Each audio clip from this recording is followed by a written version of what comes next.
In today's episode of CyberPunk, we'll be going over skills. Reflexes is up first. We'll start with handguns, as these are the first guns you can get and some of the best guns in the game. Alright, first up we have attritional fire. Firing consecutive shots with a pistol or revolver at the same target increases damage by 10%. So the more you shoot a target, the more damage you do. This could be decent. Okay, Corral. Deal 50% more damage with pistols and revolvers to the enemies whose health is below 25%.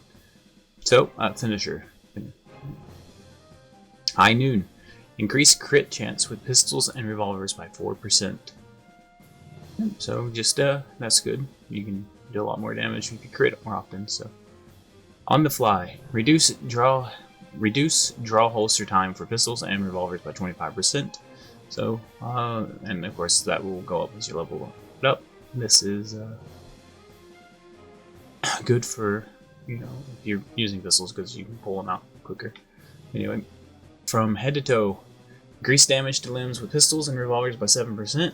So there we go, and this stat increases your damage. Westworld, increase crit chance for pistols and revolvers by 10% if fully modded. So this is only good if you're fully modifying your pistols, but it's another avenue for crit. Eventually, with enough of these, you can get your pistols up to 100% crit, so you're critting every shot, which just is awesome.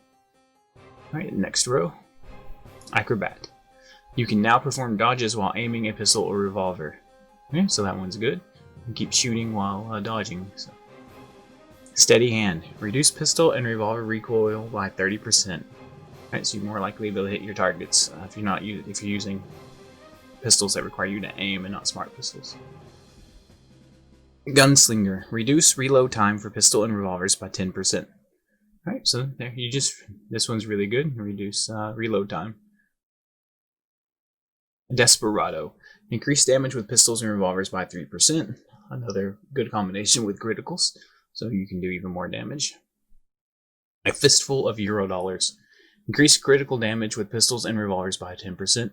Again, another good one for when you hit 100% crit. Every crit will do even more damage. Alright, next. Wild West. Removes the damage penalty from pistols and revolvers when shooting from a distance. Alright, so that's good. Now you can snipe with pistols. Vanishing Point. Evasion increases by 25% for 6 seconds after performing a dodge with a pistol or revolver equipped. So there you go. You're less likely to get hit if you've dodged recently. So make sure you dodge every 6 seconds. Right. Rio Bravo. Increase headshot damage multiplier with pistols and revolvers by 10%. Okay, so if you're really good at hitting the heads, you can do a lot more damage. I don't know that I would take this one, as it's a lot easier to hit somebody in the chest, but... Long Shot Drop Pop. Increase damage with pistols and revolvers for enemies 5 meters away by 15%. Again, I don't know if I would waste perk points into this. Well, this is great for sniping with pistols. If you're using pistols, you're probably closer, you're probably more in the person's face. So, they close the gaps with you real fast in this game, so a lot of this perk would be wasted. Grand Finale. The last round in a pistol or revolver clip deals double damage. Here we go. This is for all you Jin fans out there. Your last shot deals more damage. Alright. Lead Sponge. Enables you to shoot pistols and revolvers while dodging. Enables you to... I thought... Oh, maybe you can't dodge while aiming down a gun. I haven't tested that. Don't dodge. I just run around and kill people. Okay. So, Lead Sponge enables you to... So maybe this in combination with this one would go really well. Alright, now for the ultimates, right? You gotta have 20 points in... This is in the attribute. This one is 20 points into handgun. So this here, you gotta have this fully leveled up to use this. And then this one is attribute related to unlock this perk. Okay, so 16 attributes wherever for this one. So we'll start there. Okay, so either 16 points into handguns or 16 points or 16 levels in handguns. Either way. All right, here we go. Sorry, attribute. What is it? Reflex attribute? Anyway, after defeating an enemy, fire rate for pistols and revolvers increased by 5% for 5 seconds. Stacks up to 5 times. Right, so this is really good when fighting large crowds of people. So this is definitely a nice one to take. If you're a pistol user, of course. Brain power. After a successful headshot with a pistol or revolver, crit chance increases by 25% for 5 seconds. Alright, so this one's good for all you headshotters out there, but if you aim for the chest, no point in taking this perk, right? And, you know, this perk requires you to go all the way up to 20 levels in reflexes. If you don't want to do that, then I wouldn't bother with this one. It's not that great. The good, the bad, and the ugly. After a successful crit hit with a pistol or revolver, damage and armor increase by 30% for 5 seconds. This goes great in combination with the critical stats. Once you hit 100% critical, you will always have increased damage and armor while using a pistol, which is awesome.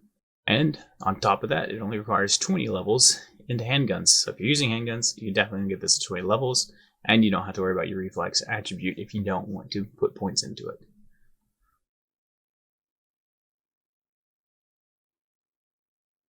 Alright, next up, assault. The assault skills, we'll start here, named bullets. Increase crit damage with rifles and submachine guns by 35%. That's awesome. Anything that increases your crit damage and critical chance is the way to go. Increase rifle and submachine gun damage to moving enemies by 10%.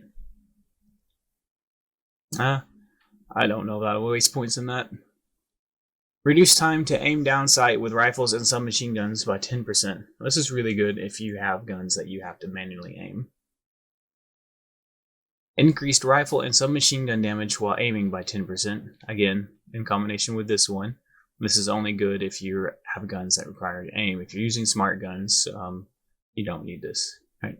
Trench warfare. Increase rifle and submachine gun damage by 5% when firing from behind cover. This is good if you know you take a lot of cover. I don't, so I wouldn't take this one. Alright, in perspective. Bullet fired from rifles and submachine guns ricochet an additional 2 times. Yeah, this could be good. Skull skipper. Each headshot reduces recoil with rifles and submachine guns by 5% for 10 seconds, stacks up to 5 times.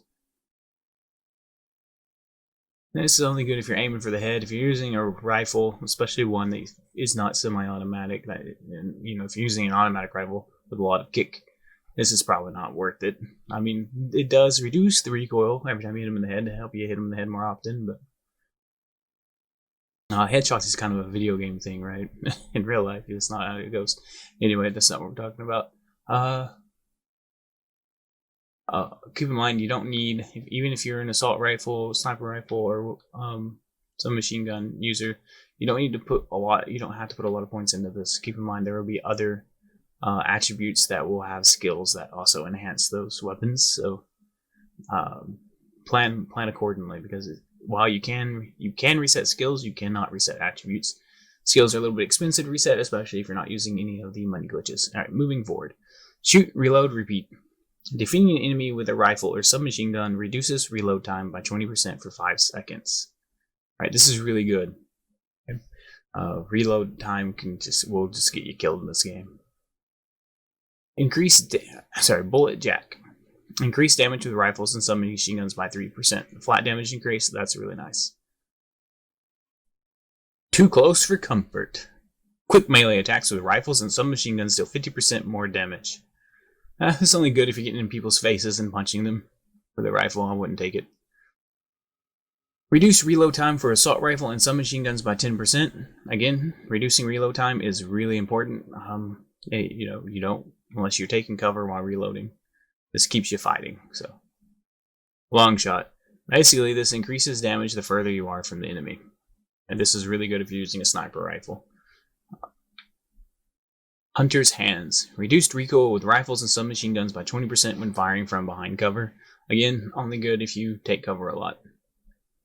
Executioner. Deal 25% more damage with rifles and submachine guns to enemies whose health is above 50%. This is really good for weakening an enemy pretty quickly. It looks like it only takes 1 point, so this one's probably worth putting a point into. Covering kill shot. Increase crit chance with rifles and submachine guns by 10% when firing from behind cover. Again, only if you're taking cover a lot. Nerves of steel. Increase headshot damage with sniper rifles and precision rifles by 20%. Alright, great. This is good for snipers. Increase armor and resistance by 15% when shooting rifles and submachine guns from behind cover. Again, another cover skill. So I think the devs are really expecting us to take cover while using our rifles and not just running around like, we're playing Halo. But that's how I do it.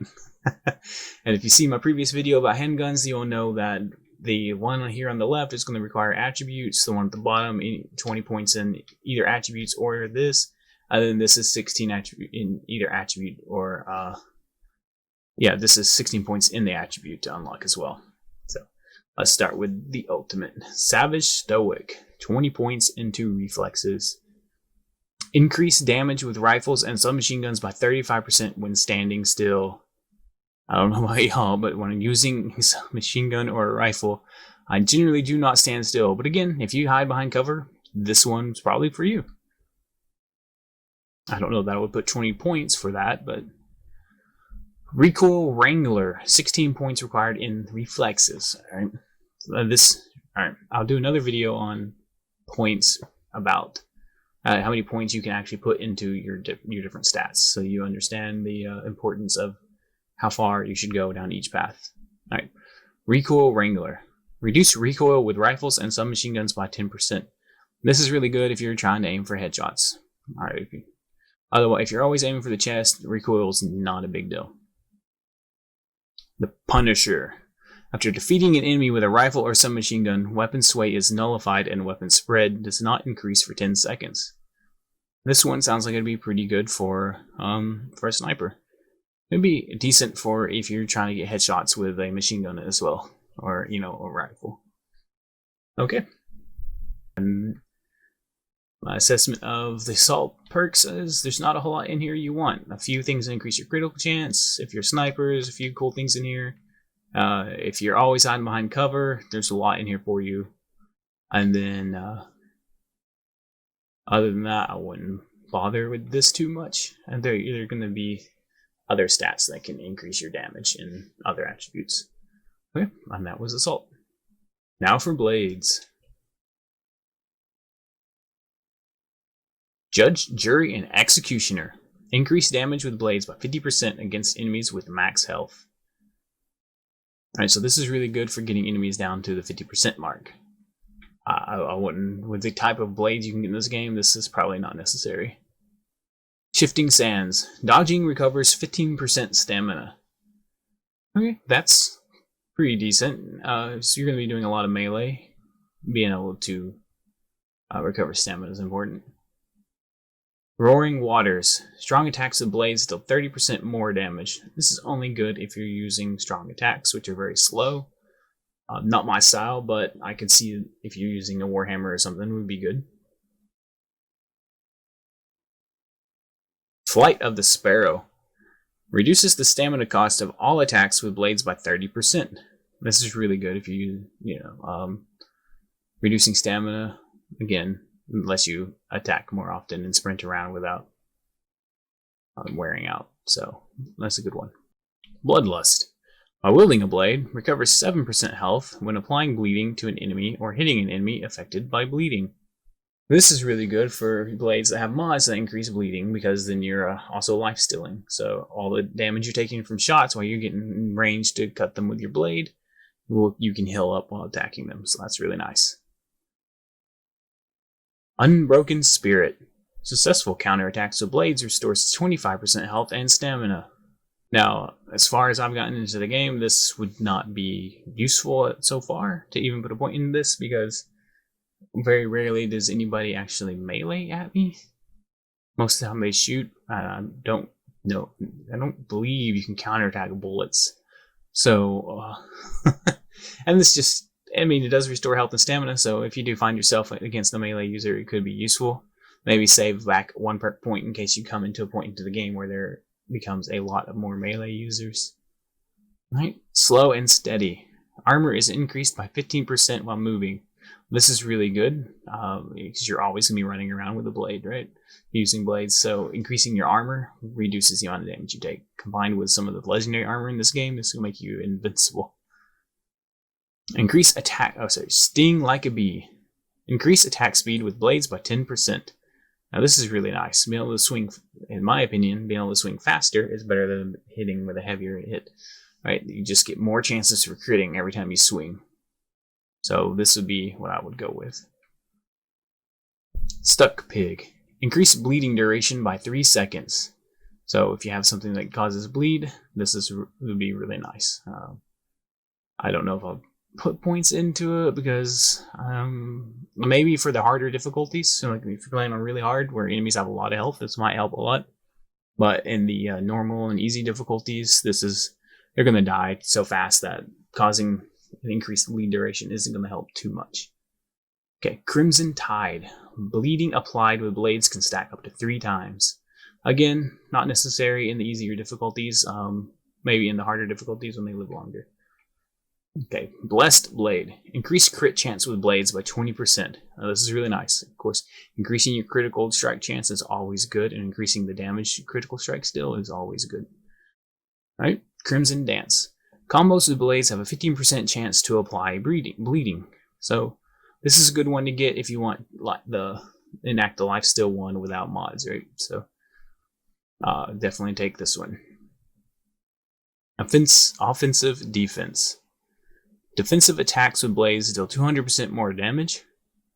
I'll need to look more into what this is, but I believe while you're holding block and then attacking from block, you will deal more damage. This could be interesting. I don't hardly block, I just charge and stab people, so I wouldn't put any points into this. Maybe save some points back for this later if this becomes a thing. Float like a butterfly.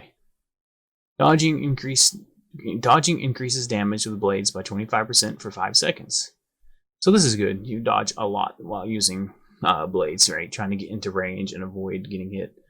So this is really nice way to increase your damage. So here we go with this. 16 attribute points required. Into reflexes. Death Bolt. While wielding a blade, defeating an enemy restores 20% health and increases movement speed by 30% for 5 seconds.